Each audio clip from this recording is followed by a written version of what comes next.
మీ business ఏదైనా మీ ఊర్లో promotion చేయాలంటే అది సుమన్ టీవీతోనే సాధ్యం. ఇప్పుడే సంప్రదించండి. సుమన్ టీవీలో ఉద్యోగ అవకాశాలు. మా సుమన్ టీవీలో యాంకర్స్ మరియు మార్కెటింగ్ ఎగ్జిక్యూటివ్స్ గా అనుభవం ఉంటే ప్రాధాన్యం ఇవ్వబడును. మా బ్రాంచెస్ వనపర్తి, నాగర్ కర్నూల్, గద్వాల మరియు నారాయణపేటలో పనిచేయడానికి ఇప్పుడే సంప్రదించండి 8639158339. తనలో ఆధ్యాత్మిక భావనలు మెండు. తన చిన్ననాటే ఆర్ఎస్ఎస్ భావజాలం పట్ల ఆకర్షితుడయ్యాడాయన. కార్మికుల సంక్షేమం కోసం అహర్నిశలు అలుపెరగని పోరాటాలు చేసిన ఘన చరిత్ర తన సొంతం. ఈ నేపథ్యంలో పలుమార్లు తనపై హత్యాయత్నాలు జరిగాయి. పలు పార్టీల్లో వివిధ హోదాల్లో పనిచేసిన గొప్ప నాయకుడు ఆయన. అయితే తాను పార్టీలు మారింది పదవుల కోసం కాదు, కేవలం ప్రజాసేవ కోసమే. ఆయన మరెవరో కాదు, రాజేంద్ర నగర్ భారతీయ జనతా పార్టీ సీనియర్ నాయకులు కొండా పరమేష్ గౌడ్.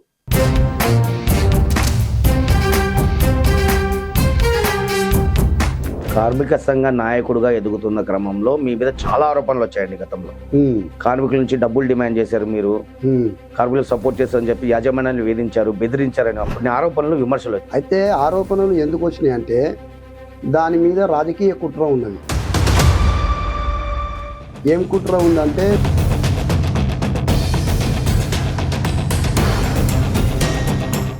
కార్మిక సంఘ నాయకుడుగా ఉన్న క్రమంలో మీ దాదాపు 5 సార్లు మర్డర్ అటెంప్ట్ జరిగాయంటుంటారు. ఈ యూనియన్ పాస్ అయింది, మొత్తం ఇండస్ట్రియల్లో ఒక 500 మంది పనిచేస్తారు. 500 మందిని కూడా వీడు మారుస్తాడు 8 అవర్స్ కావాలని చెప్పి. అట్లా చేస్తే వాళ్ళ ఫ్యాక్టరీ నడవదు, లాస్ అవుతారు. కాబట్టి వాళ్ళు ఏం చేశారంటే మా యూనియన్లకి వెళ్ళి మమ్మల్ని అందరిని నిలగొట్టే ప్లాన్ చేసి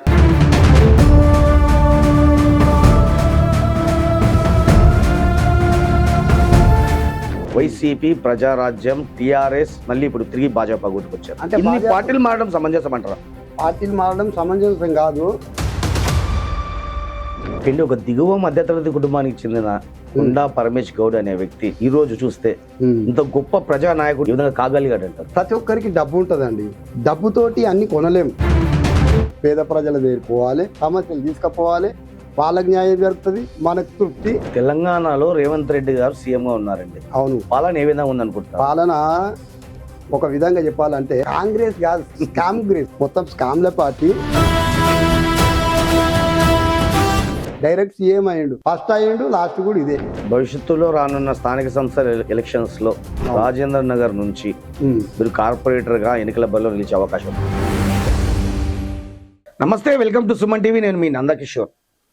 ప్రస్తుతం మనతో శంషాబాద్ లో ఉన్న సుమన్ టీవీ స్టూడియోలో Rajendra Nagar Bharatiya Janata party senior leader కొండా పరమేష్ గౌడ్ ఉన్నారు. తనతో మాట్లాడే ప్రయత్నం చేద్దాం. సార్ నమస్తే అండి పరమేష్ గౌడ్ గారు. నమస్కారం అండి. ఎలా ఉన్నారు సార్?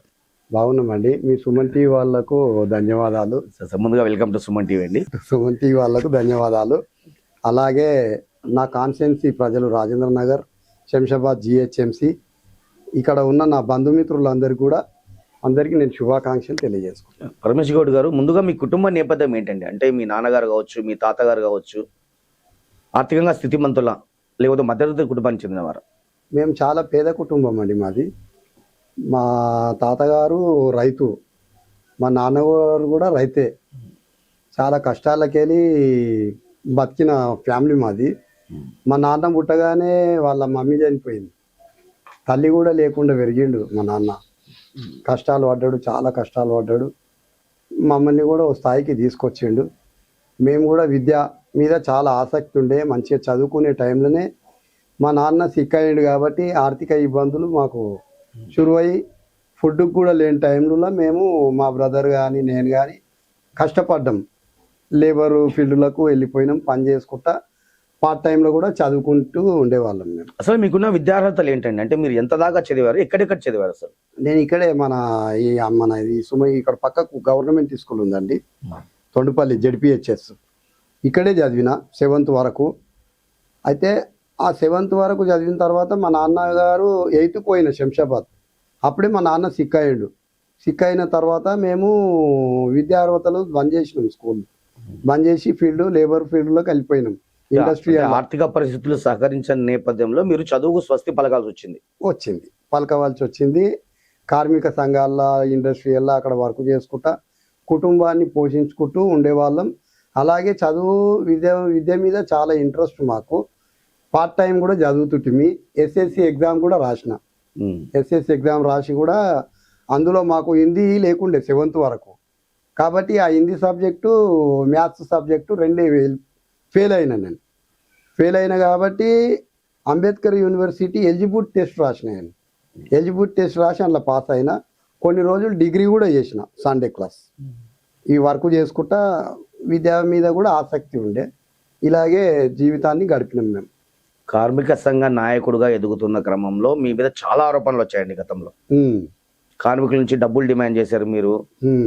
కార్మికులకు సపోర్ట్ చేస్తారని చెప్పి యాజమాన్యాన్ని వేధించారు, బెదిరించారని కొన్ని ఆరోపణలు, విమర్శలు వచ్చాయి. దీనిపై మీరేమంటారండి? అయితే ఆరోపణలు ఎందుకు వచ్చినాయి అంటే దాని మీద రాజకీయ కుట్ర ఉన్నది. ఏం కుట్ర ఉందంటే మేము కార్మిక ఇండస్ట్రియల్లో వర్క్ చేస్తుంటిమి. బయటి రాష్ట్రాలకి వెళ్ళి వచ్చిన యూపీ, బీహారీ, ఒరిస్సా అక్కడికి వచ్చి వాళ్ళు పుట్ట చేతిలో పట్టుకొని వచ్చి ఇక్కడే పని చేసుకుంటూ ఉండేవాళ్ళు. వాళ్ళు ప్రతి ఇండస్ట్రియల్లో యాక్చువల్గా ఏంటంటే 8 hours డ్యూటీ చేయాలి. వాళ్ళకి ఏంటంటే పేమెంట్ వెళ్ళదు, పొట్ట గడవదు కాబట్టి 12 hours డ్యూటీ చేస్తున్నారు వాళ్ళు. ఇప్పుడు మేము ఆల్రెడీగా నేను ఆర్ఎస్ఎస్ బిఎంఎస్లో ఉన్నా, భారతీయ మజ్దూర్ సంఘ్లో నేను మండల్ ప్రెసిడెంట్ ఉంటి. కాకపోతే ఏంటంటే కార్మిక సంఘాలకు లేబర్ను దృష్టిలో పెట్టుకొని మాకు 8 గంటలు డ్యూటీ కావాలి, 12 గంటలు మేము చేయము అని కొన్ని ఉద్యమాలు, యూనియన్ స్ట్రైకులు ఇవన్నీ చేయడం జరిగింది. చాలా రోజులు జరిగింది. ఇది జరిగిన తర్వాత మా యూనియన్ పాస్ అయిపోయింది. ఏది నా ఆధ్వర్యంలో జరిగింది. యూనియన్ కూడా పాస్ అయింది. కొన్ని రోజులు ఓ 3-4 ఏళ్ళు ఆ యూనియన్ సభ్యులుగానే ఉన్నాం. అదే టైంలో భారతీయ జనతా పార్టీలనే బిఎంఎస్లోనే ఉన్నాము. వర్క్ చేసుకుంటూ కార్మికులకు కూడా ఒక లీడర్షిప్గా బాధ్యత వహించినాయి కొన్ని రోజులు. కార్మిక సంఘ నాయకుడుగా ఉన్న క్రమంలో మీపై చాలా దాదాపు 5 సార్లు మర్డర్ అటెంప్ట్ జరిగాయి అంటుంటారు. అవును. అప్పుడు ఎందుకు జరిగినాయి అంటే ఈ యూనియన్ పాస్ అయింది. మొత్తం ఇండస్ట్రియల్లో అందులో ఒక సుమారుగా ఒక 500 మంది పనిచేస్తారు. 500 మందిని కూడా వీడు మారుస్తాడు 8 hours కావాలని చెప్పి. అట్లా చేస్తే వాళ్ళకు వెళ్ళదు, ఏది ఫ్యాక్టరీ నడవదు, ఇండస్ట్రీ కాబట్టి లాస్ అవుతారు. కాబట్టి వాళ్ళు ఏం చేశారు అంటే మా యూనియన్లకి వెళ్ళి మమ్మల్ని అందరిని నిలగొట్టే ప్లాన్ చేశారు. 22 మంది ఉన్న సభ్యుల్లో మా దాంట్లో ఒక్కొక్కరిని ఏదో నిందలు పెట్టి మొత్తము యూనియన్ మొత్తము తీసేయడానికి ప్రయత్నం చేశారు. కొంతమందిని తీసేసారు కూడా. దౌర్జన్యంగా కేసులు పెట్టడం, మమ్మల్ని డబ్బులు అడిగినరు అని చెప్పడం, ఏదో ఒకటి నింద మోపి మొత్తము యూనియన్లకి వెళ్ళి కూడా అందరినీ తీసేయడం జరిగింది. ఆ టైంలో ఆమరణ నిరాహార దీక్ష కూర్చున్నాం మేము. నా ఆధ్వర్యంలో కూర్చున్నాం. సక్సెస్ అయినాము. కనీసము 7 రోజులు కూర్చున్నాం. 7 రోజులు కూర్చున్న తర్వాత ఉద్యమం చాలా సీరియస్ అయింది. మొత్తము స్టేట్ నాయకులు, యూనియన్ నాయకులు, దత్తాత్రేయ గారు, ఈ యూనియన్ నాయకులు వీళ్ళందరూ మొత్తం బద్దంబాల్ రెడ్డి గారు, అప్పుడున్న బద్దంబాల్ రెడ్డి గారు, లేబర్ మినిస్టర్ దత్తాత్రేయ గారు, వారు వచ్చేసారు. చాలా సీరియస్ అయింది. ఇది సీరియస్ అయిన తర్వాత మా యూనియన్ కూడా సక్సెస్ అయిపోయింది. మళ్ళీ కంపెనీలోకి మళ్ళీ పనికి తీసుకురు అందరినీ. తీసుకుంటే అప్పుడు మాకు నిమ్మరసం జ్యూస్ ఇచ్చి మమ్మల్ని దీక్ష కూడా విరమింపజేశారు. ఓకే అండి. చిన్ననాటి నుంచి కూడా మీరు ఆర్ఎస్ఎస్ భావజాలం పట్ల మీరు చిన్ననాటి ఆకర్షితులయ్యారు. 100% అది. మరి అలాంటి మీరు వైసీపీ, ప్రజారాజ్యం, టిఆర్ఎస్, మళ్ళీ ఇప్పుడు తిరిగి భాజపా గుట్టుకొచ్చారు. అంటే ఇన్ని పార్టీలు మారడం సమంజసం అంటారా? పార్టీలు మారడం సమంజసం కాదు. ఆర్ఎస్ఎస్లో బిఎంఎస్లో ఉన్నా అప్పుడు. అందులోకెళ్ళి ఇది బీజేపీ కానీ ఏబీపీ కానీ ఆర్ఎస్ఎస్ పిల్లలే. ఒక తల్లి కుట్టిన పిల్లలు 4 విభాగాలుగా విడిపోయినాయి. కాబట్టి నేను బీజేపీలోనే ఉన్నా. అప్పుడు బీజేపీలోనే ఉన్నా. చాలా కష్టాలు పడ్డాము. జనరల్ సెక్రటరీగా ఉన్న మండలు అవన్నీ ఉన్నాము. అయితే మా బీజేపీలో కూడా లీడర్షిప్ ఉంటుంది. ఇంకా నాకన్నా పెద్దోళ్ళు వాళ్ళు కూడా అసమ్మతిగా టీడీపీలోకి పోవడం జరిగింది. వాళ్ళ నాయకత్వంలో మేము అప్పుడున్న చంద్రబాబు నాయుడు కూడా పాలన బాగుంది. ఆ టైంలో మేము తెలుగుదేశం పార్టీలోకి పోయినాం. వాస్తవమే, తెలుగుదేశం పార్టీలోకి పోయినాం. చాలా రోజులు పనిచేసినాం. అందులో చేసిన తర్వాత ఇక రాజకీయ సోషల్ వర్కే చేయాలనేది మాకు ఉంటుంది. కాకపోతే మాకు ఒకటి పిచ్చి అభిమానం ఉంటుంది. తెలంగాణ కానీ ఆంధ్ర కానీ పిచ్చి అభిమానం ఏముంటుంది అంటే చిరంజీవి గారు, మెగాస్టార్ చిరంజీవి గారు అంటే నాకు పిచ్చి అభిమానం. ఆయన హీరోయిజాన్ని ఒక్కొక్క సినిమా 8-9 సార్లు చూసేవాళ్ళం మేము. చిరంజీవి గారు అంటే ఆ టైంలో ఆయన ప్రజారాజ్యం పార్టీ పెట్టిండు. ఆయన ఏమని పెట్టిండు, ఆయన పార్టీ నినాదం ఏంది, ప్రేమే లక్ష్యం సేవే మార్గం సామాజిక విధానమే మా విధానం మా ఆశయం అని పార్టీ పెట్టిండు. పార్టీ పెడితే ఆయన మీద పిచ్చి అభిమానంతో ఈ తెలుగుదేశం పార్టీలో ఉన్న జనరల్ సెక్రటరీ ఉంటే నేను అప్పుడు దానికి కూడా రాజీనామా పెట్టేసి ఇక్కడ ఉన్న కార్యకర్తలను అభిమానులందరినీ తీసుకొని తిరుపతి మహాసభకు వెళ్ళినాం. ఆయన పార్టీ ఇనాగ్రేషన్ బాగా సక్సెస్ అయింది. పార్టీ కూడా బాగా వర్క్ చేసినాం, అంతా చేసినాం. ఆయన కొద్దిగా ఓపికతోటి ఉంటే సమైక్య రాష్ట్రం అహింసుడు, ఇది తెలంగాణ వచ్చింది కాబట్టి సమైక్యము ఉద్యమం లేచింది కాబట్టి ఆయన ఓపికతోటి ఉంటే మళ్ళీ ఆయన ఆంధ్రప్రదేశ్ ముఖ్యమంత్రి పక్కా అవుతుండే చిరంజీవి గారు. కాకపోతే ఆయననేమో అల్లు అరవింద్ వాళ్ళ బొమ్మర్ది మాటలు అందరిని మాలాంటి సీనియర్లు అందరినీ కూడా ఓడగొట్టుకున్నాడు. కమర్షియల్ దుకాణం లాగా పెట్టుకున్నాడు. దీన్ని పెట్టుకొని ఆ పార్టీని విలీనం చేసిండు. రాజశేఖర్ రెడ్డి త్రూలా రాజ్యసభ తీసుకున్నాడు, ఆయన మినిస్టర్ తీసుకున్నాడు, ప్యాకేజ్ మాట్లాడుకున్నాడు. మాలాంటి వాళ్ళను అభిమానులను మొత్తము ఆగం చేసిండు. ఆయన మీదనే విరక్తి చెందినాం. వాస్తవంగా ఒక రాజకీయ నాయకుడిగా తిరిగేటప్పుడు మేము ఈ హీరోల మాటిని మేము పోవడం కూడా తప్పే. ఆ తప్పు చేసినాం. ఆ తప్పు చేసిన గుణపాఠానికి ఏమున్నదంటే ఇక సమైక్యము ఆయన అక్కడ పోయిండు, మేము ఇక్కడ తెలంగాణలో ఉన్నాం, దిక్కుతోచని స్థితిలో ఉన్నాం. ఆ టైంలో మన వైఎస్ జగన్ గారు ఉన్నారు కదా, వాళ్ళ నాన్న చనిపోయినాక ఆయనే ముఖ్యమంత్రి అని చాలా పోరాటం చేసిండు కాంగ్రెస్లో. ఆయన కూడా బయటికి వెళ్ళిండు. నాకు తెలంగాణ బిడ్డలంటే చాలా ఇష్టం, మీరు అందరు నా పార్టీలో రావాలి అని చెప్పి మమ్మల్ని అందరినీ ఆ అసమ్మతి వాళ్ళందరినీ ఈయన పార్టీలకు తీసుకున్నాడు. ఆయన ఎంబడి ఆయన నాయకత్వంలోనే చాలా తిరిగినాం. వైఎస్ జగన్ పులివెందులకి వెళ్ళేటప్పుడు శంషాబాద్ ట్రైన్ వస్తుండే అక్కడికి అని, ఈడ దిగే ముందు కూడా అక్కడికి వెళ్ళి నాకు ఫోన్ చేసి వస్తుండే. ఈడికి వెళ్ళి హైదరాబాద్ లోటస్ పాండ్ పోతుండే. అంటే అంత అభిమానం ఇచ్చింది నాకు. జిల్లా స్టీరింగ్ కమిటీ మెంబర్గా కూడా ఇచ్చిండు. బాగా వర్క్ చేసినాం. కాకపోతే మా బ్యాడ్ లక్ ఏంటంటే తెలంగాణ ఉద్యమం చాలా ఉధృతమైంది. సమైక్యాంధ్రనేమో నినాదం ఫుల్, వాళ్ళు ఆంధ్రోలు మొత్తం ఒకటి వన్ సైడ్ అయ్యిండ్రు. అయినాక మన తెలంగాణ వాళ్ళం కూడా ఏకం కావాలి కదా. వైఎస్ జగన్ గారు కూడా చెప్పిర్రు, నేనైతే ప్యూర్ సమైక్యవాదిని, మీరు ఉంటే ఉండు వైఎస్ఆర్సీపీలో, లేకపోతే మీ ఇష్టం అన్నాడు. ఆయన్ని అన్నాక మేమేం చేయాలి? తెలంగాణ ఉద్యమం మేము ఇంట్లో పుట్టి మా ఊర్లో పుట్టి వేరే ఊళ్ళో అయితే మేము సోషల్ వర్క్ చేయలేం కదా. కాబట్టి ఉద్యమ బాట వజ్ఞం, తెలంగాణ ఉద్యమ బాట వజ్ఞం. తెలంగాణ ఉద్యమ బాట కూడా ఎట్లా పట్టవలసి వచ్చిందంటే రాజకీయాల మీదనే మొత్తం విరక్తి చెందినం.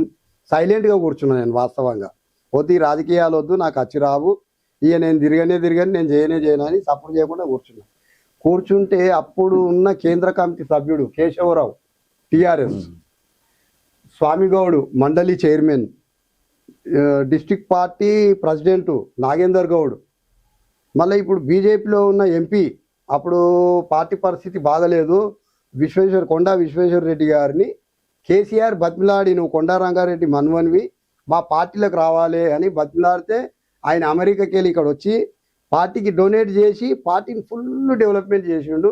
మాలాంటి ఉద్యమకారులందరినీ ఆయన అడుగుజాడల్లో తీసుకుపోయిండు.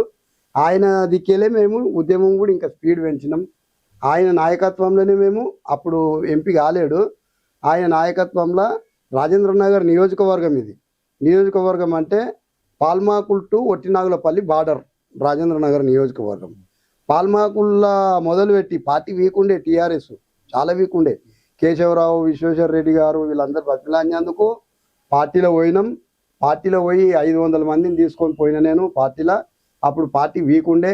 ఆ టైంలో పాల్మాకుల్ టు ఒట్టినాగులపల్లి దాకా పాదయాత్ర చేసినాం. బాగా పాదయాత్ర చేసి మొత్తం ప్రతి ఊరూరా అంటే ఎన్ని కిలోమీటర్లు ఉంటుందండి? 65 కిలోమీటర్లు తిరిగినాం. రోడ్ షో మొత్తం పాదయాత్ర తిరిగినాము. ప్రతి ఒక్కరికి తెలంగాణ వాదులు అంటే ఏంది అనేది ప్రతి ఊర్లో మెసేజ్ ఇచ్చినాం. అప్పుడు బాగా పాపులర్ అయింది, పాదయాత్ర మంచిగా అయింది, ఉద్యమం కూడా స్పీడ్ అయింది. సడక్ బంధులు చేసినాం, సకల జనుల సమ్మెలో పాల్గొన్నాం, ఇవన్నీ చేసినాం. ఉద్యమం ఉధృతమైనాక అప్పుడు చిన్న చిన్న డిస్ట్రిక్ట్ యూత్ వైస్ ప్రెసిడెంట్ అవి కూడా చేసినాను.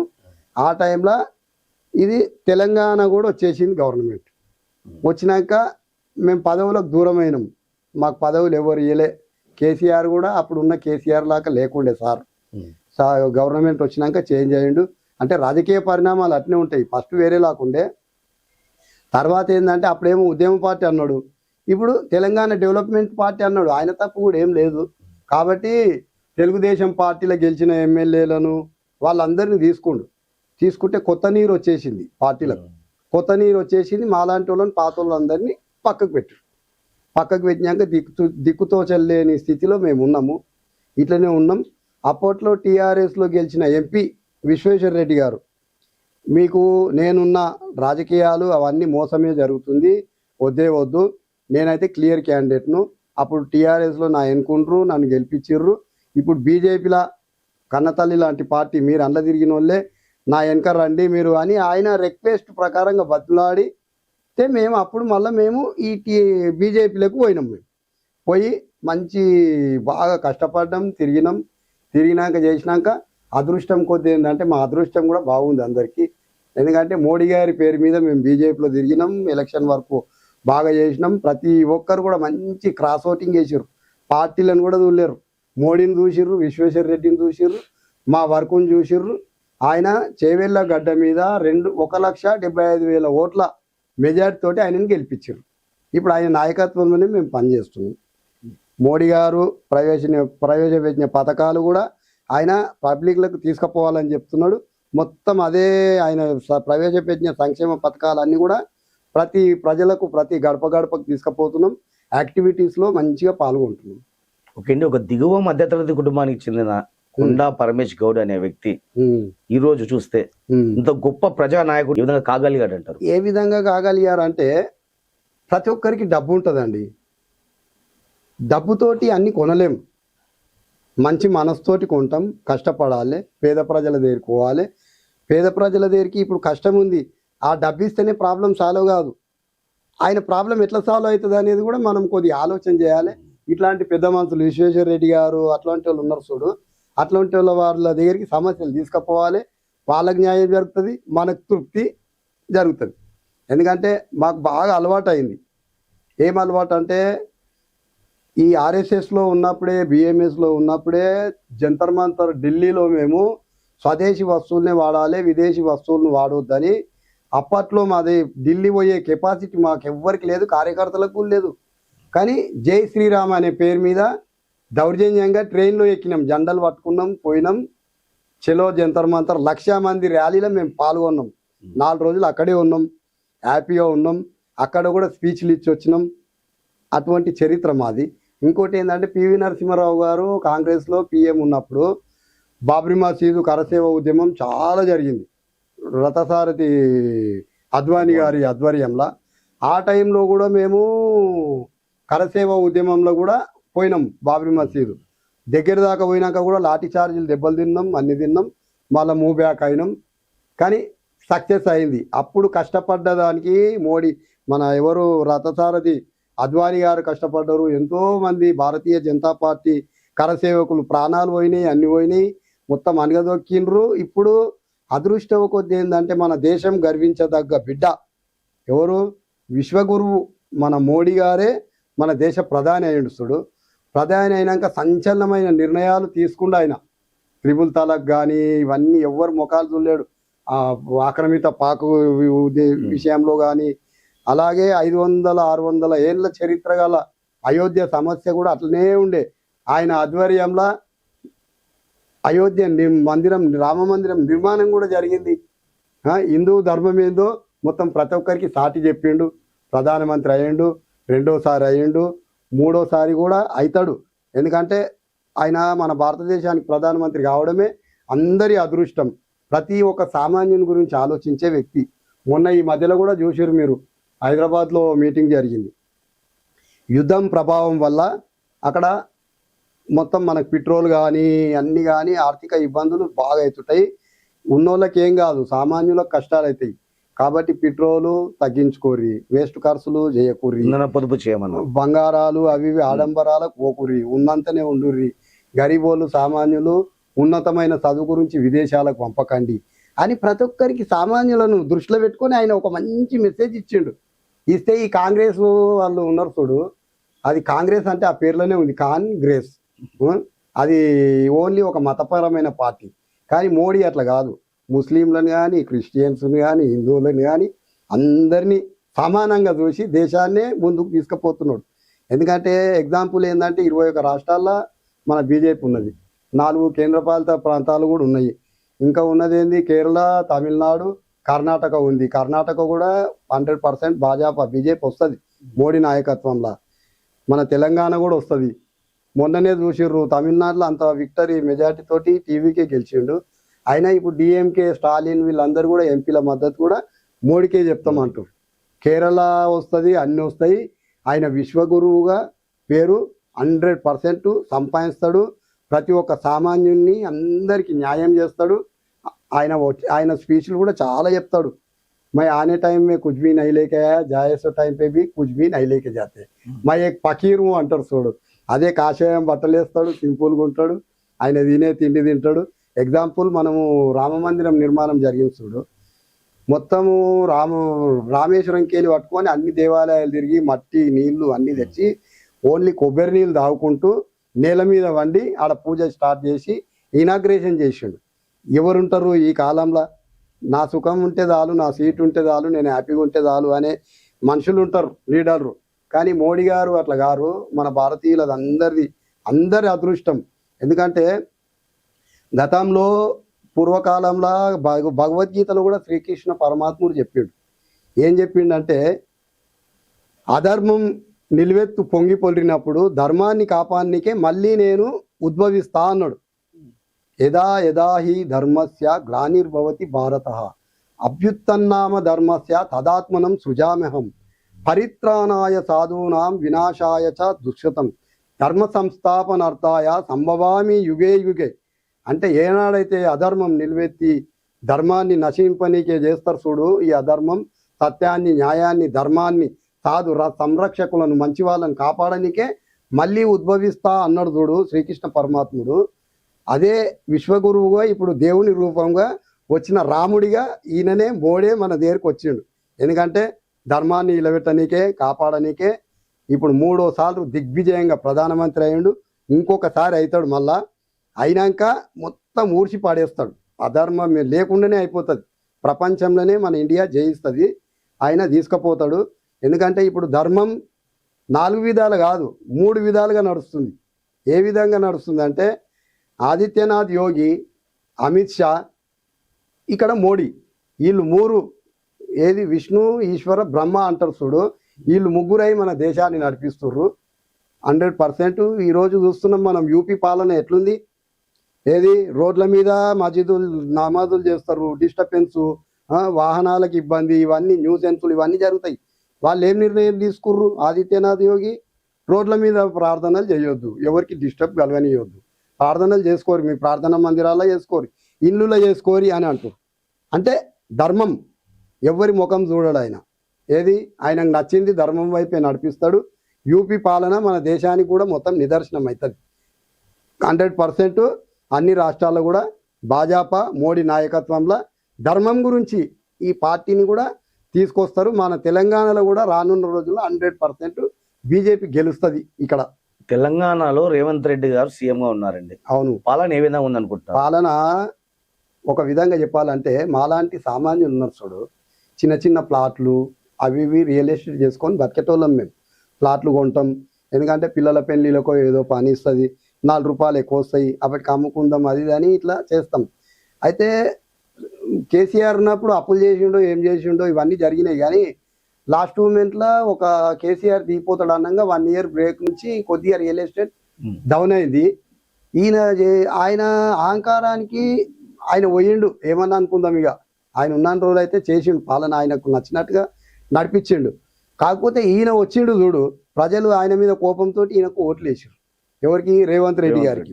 విద్యావంతుడు, మంచి యువకుడు, అన్ని విధాలుగా నాలెడ్జ్ ఉంది, ఈయనను దూతం అని చెప్పి యూత్ వీళ్ళందరూ మొత్తము మీలాంటి మీ సంస్థలని చూడు, ఏది జర్నలిజం, ఇదంతా ఎలక్ట్రానిక్ మీడియా, ఇదంతా కూడా యూత్ అండ్ ఈ మీడియా వాళ్ళు రేవంత్ రెడ్డికి బాగా సపోర్ట్ చేశారు. 6 గ్యారంటీలు అని చెప్పి అన్ని ఇష్టం వచ్చిన హామీలు ఇచ్చిండు. గాలి హామీలు అవి అన్ని గాలికే వదిలేసిన హామీలు అవి ఇచ్చిండు. సీఎం అయ్యిండు. సీఎం అయిన తెల్లారి నుంచే ఓటు పెట్టుకున్నాడు కుంపటి, హైడ్రా అని పెట్టుకున్నాడు. హైడ్రా పెట్టుకుంటే రియల్ ఎస్టేట్ వ్యాపారులే వస్తలేరు మన తెలంగాణకు. ఈ హైడ్రా పెట్టుకున్నాక ఇంకెవడు వస్తాడు? మొత్తం వస్తలేవు. హైడ్రా పెట్టుకొని మొత్తం సర్వనాశనం చేస్తుండు. రియల్ ఎస్టేట్ బంద్ అయింది. వాళ్ళ బంధువులు వెనక అయితే కనిపిస్తున్నారు. ఏది భూ స్కామ్లలో మొత్తం వాళ్ళ ఫ్యామిలీ ఉన్నారని కూడా వింటున్నాం, మీడియాలు వింటున్నాం. నేను అంటలేను, మీడియాలు వింటున్నాం. వాళ్ళ తమ్ముళ్ళు, వాళ్ళ అన్నలు, వాళ్ళు వాళ్ళ మళ్ళీ మినిస్టర్ల చేతులు కూడా ఉన్నాయి. ఇప్పుడు నిన్న మొన్ననే ఒకటి చూసినాం ఇక్కడ షాపూర్లో 172 సర్వే నెంబర్ 174 ఎకరాలు అంట. పేపర్లో చూస్తున్నాం, టీవీలో చూస్తున్నాం. అయితే కలెక్టర్ల హైకోర్టుకు ఆర్డర్ ఇచ్చిందంట. కలెక్టర్ ఆర్డీఓకి రావాలి. ఆర్డీఓలకు లేకుండా ఇక్కడ ఉన్న అక్కడ ఉన్న ఆయన పలుకుబడి ఆయనకున్న మినిస్టర్లు వాళ్ళ బంధువులకు ఏదో మోటేషన్ కూడా డైరెక్ట్ భూభారతి ఇచ్చి, ముందేమో భూభారతి రాదన్నాడు, తర్వాత భూభారతి ఇచ్చేసి మోటేషన్ కూడా చేసి పడేసిండు. సింపుల్ గా ఇక్కడికి అని ఆయనను ట్రాన్స్ఫర్ చేసి మొత్తం మీద అంటే కాంగ్రెస్ మొత్తం మీద పాలన బాలేదంటారు తెలంగాణ రాష్ట్రం. ఇది కాంగ్రెస్ కాదు, కాంగ్రెస్ మొత్తం స్కామ్ల పార్టీ. ఇక ఆయనది ఫస్ట్ అయ్యిండు, ఎందుకంటే ఏ మినిస్టర్ చేయనోడు ఆయన, డైరెక్ట్ సీఎం అయ్యిండు. ఫస్ట్ అయ్యిండు, లాస్ట్ కూడా ఇదే. ఏం లేదు, పాలన బాగలేదు, మొత్తం వేస్ట్. దేశంలో కూడా పాలన బాగలేదు. 99% కాంగ్రెస్లో అసలే లేదు. ఏమున్నా కానీ ప్రజలు మంచి న్యాయం వైపు, ధర్మం వైపు, మోడీ వైపు చూస్తుర్రు. ఇప్పుడు మీరు చూస్తుర్రు, ఎక్కడ చూడు మోడీ మోడీ మోడీ అంటుర్రు. ఎందుకంటే బియ్యం ఇచ్చేది కూడా మోడే, పేరేమో వీళ్ళది. పెట్రోల్ ధరలు పెంచారు, అది మోడీ పెంచినాడు. యుద్ధం వల్ల పెట్రోల్ వస్తలేదు, అది వస్తలేదు. అదే బంగ్లాదేశ్, పాకిస్తాన్లకు 400 రూపాయలకు లీటర్ ఉంది. మరి దాని గురించి అంటలేరు. ఈడ 2 రూపాయలు 3 రూపాయలు పెంచట్కల్లా మొత్తుకుంటున్నారు. కాంగ్రెస్ పాలన మన్మోహన్ సింగ్ ఉన్నప్పుడు నెలకోసారి పెరిగింది, మరి అప్పుడు మొత్తుకోలేరు. ఇప్పుడు ఉన్నది క్రిటికల్ పరిస్థితి అట్లుంది. దేశం ప్రపంచమే ప్రాబ్లంలు ఉంది. మోడీ గారి మీద నిందలేస్తే వాళ్ళకి పాపం తలుతుంది, పుట్టగతులు లేకుండా పోతారు, వాళ్ళ పార్టీలు పోతాయి. ఓకే అండి పరమేష్ గౌడ్ గారు, ఇప్పుడు మీరు ఒక కార్మికుడిగా మీ జీవిత ప్రస్థానాన్ని ప్రారంభించారు. అవును, కార్మిక సంఘం నాయకుడిగా ఎదిగారు. అవును, తర్వాత ప్రజా నాయకుడు అయ్యారు. ఇప్పుడు అవును. ఈ క్రమంలో పలుమార్లు అత్యయత్నాలు, బెదిరింపులు, ప్రలోభాలు, నాకెందుకు ఈ రాజకీయాలను ఎప్పుడు మీకు అనిపించలేదండి? అనిపించదు, ఎందుకంటే అది పిరిగోనికి భయపడటానికి అనిపిస్తుంది. నా లోపల ఉన్న మనసు 10 మందికి ధర్మం గురించి సేవ చేద్దామని నాకు ఉన్నప్పుడు నేనెందుకు భయపడతా? పుట్టింది ఒకనాడే, చచ్చేది ఒకనాడే. మనమెవరో ముప్పు, మనని పుట్టించింది భగవంతుడు, తీసుకుపోయేది కూడా భగవంతుడే. ఎంత కాపాడుకొని మనం బతుకుతామన్నా కానీ బతకం. దేవుళ్ళకే సావు ఉన్నది, మనం ఎంత టోళ్ళం. నువ్వు ఎంత జాగ్రత్తగా ఉండి పోయేటప్పుడు పోతాడు. కాబట్టి వచ్చినాడు ఏం తీసుకుపోలేం, పోయేటప్పుడు ఒకటి తీసుకుపోవాలి. ఏం తీసుకుపోవాలి? మంచి తీసుకుపోవాలి, మంచి పేరు. అదే మన టార్గెట్, రీచ్. ఇప్పుడు కూడా నాకు అవకాశాలు వస్తే ఎప్పటికీ నేను బతికున్న రోజులు చచ్చే వరకు కూడా సోషల్ వర్క్ 100% పేదలకు చేస్తా. నేను ఇదే భాజపాలో ఉండే చేస్తా. భవిష్యత్తులో రానున్న స్థానిక సంస్థల ఎలక్షన్స్ లో రాజేంద్ర నగర్ నుంచి మీరు కార్పొరేటర్ గా ఎన్నికల బరిలో నిలిచే అవకాశం ఉందా?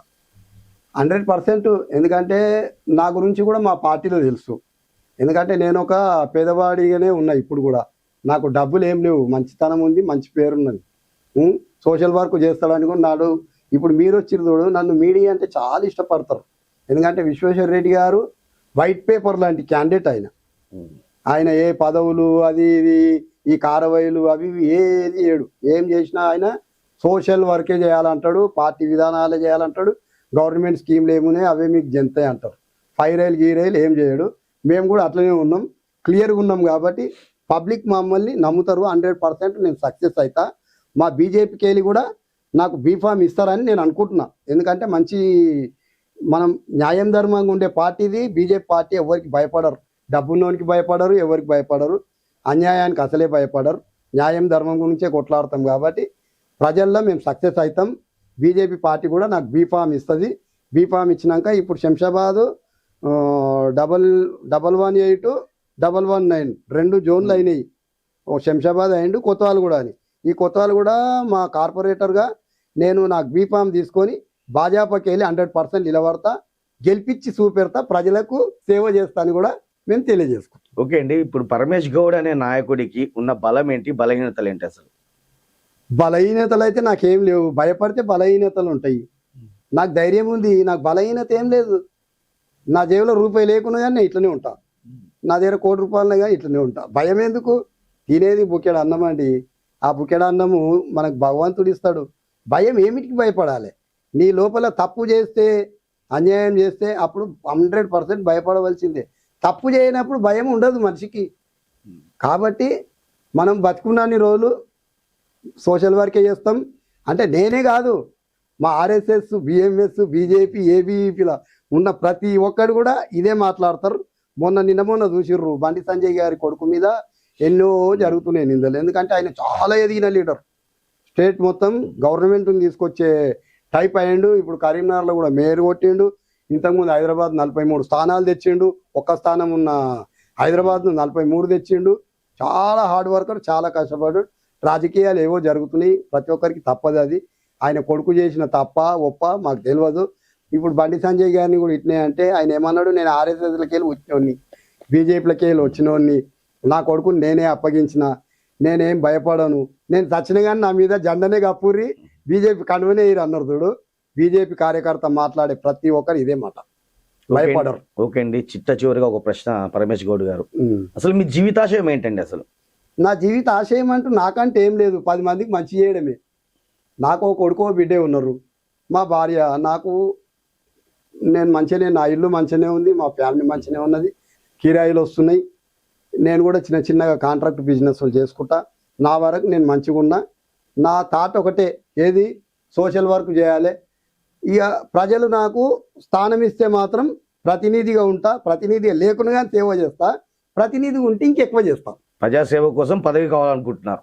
పదవి కావాలనుకుంటున్నాను, ప్రతినిధి పదవి, పార్టీ పదవులు కాదు. పార్టీ పదవులు ఎన్నో చూసినా, ప్రజాప్రతినిధి కావాలి. ఓ వైసీపీలో చూసినా, పీఆర్పీలో చూసినా, తెలుగుదేశంలో చూసినా, ఈ బీజేపీలో కూడా చూసినా. బీజేపీలో కూడా నిన్న మొన్న కూడా డిస్ట్రిక్ట్ కార్యదర్శి ఇస్తామని అనౌన్స్ చేసిర్రు, శాల్వగా పిర్రు, సీట్లు తినిపించిర్రు. అది బ్రేక్ అయింది, నేను కూడా అడుగుతలేను. దాని మీద ఇంట్రెస్ట్ కూడా ఏం లేదు. అత్యుత్తమైన పదవి బ్రహ్మ పదవి అండి.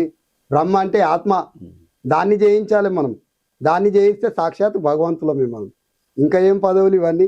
ఇప్పుడు పదవి ఎందుకు కావాలనుకుంటున్నామంటే, మీరు అడిగిరు చూడు, ఇంకా పబ్లిక్ ఎక్కువ సేవ చేయడానికి పదవి కావాలనుకుంటున్నాం. ఏది ప్రతినిధి పదవి, పార్టీ పదవి కాదు. ఓకే అండి పరమేష్ గౌడ్ గారు, మీ ఆకాంక్ష నెరవేరాలని సుమన్ టీవీ తరపున మనస్ఫూర్తిగా కోరుకుంటున్నామండి. Thank you very much. జై శ్రీరామ్. మీరు స్పెషల్గా మీకు ధన్యవాదాలు తెలుపుకుంటామండి. ఓకే వ్యూయర్స్, మరో వీడియోలో మరో గెస్ట్ తో మళ్ళీ కలుద్దాం. Till then good bye.